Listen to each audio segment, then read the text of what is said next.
I want you to think about the hardest thing you've ever been through.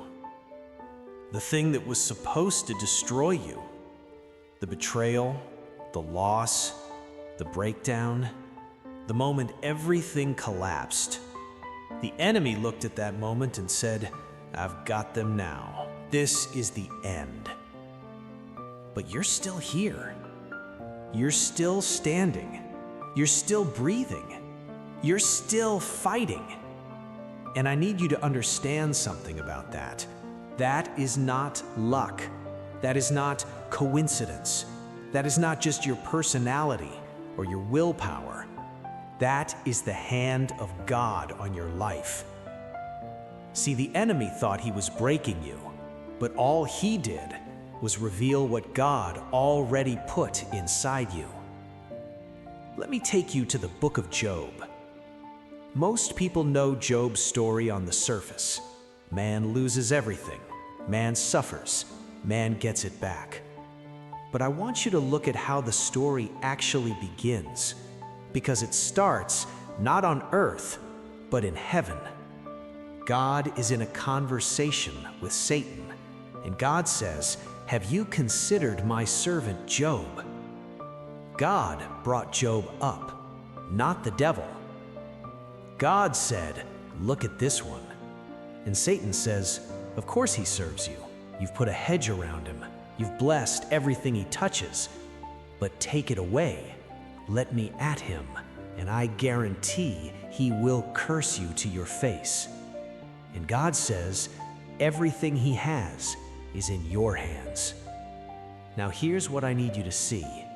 God didn't do that because he was unsure about Job. He didn't do that because he was testing a theory. God did that because he already knew what Job was made of.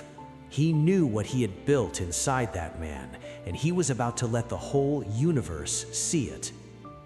The enemy was not exposing Job's weakness. Firm, he was exposing God's workmanship. And that is exactly what has been happening in your life.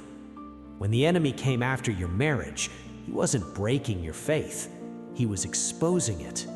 When he came after your finances, he wasn't stealing your future.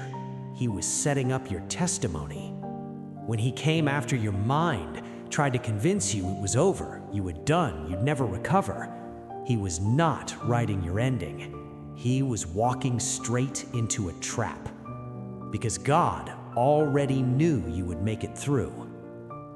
Job 23:10 says it like this, "But he knows the way that I take, and when he has tested me, I will come forth as gold."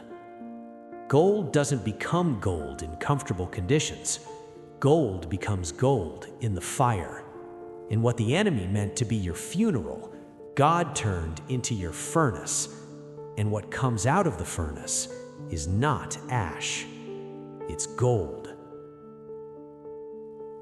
I'm talking to someone today who has been through the fire, and you came out on the other side wondering, why did I have to go through all of that? Because God knew what was inside you, and he needed the world to see it. He needed you to see it. The enemy did not break you. He exposed what God built. And what God builds cannot be destroyed.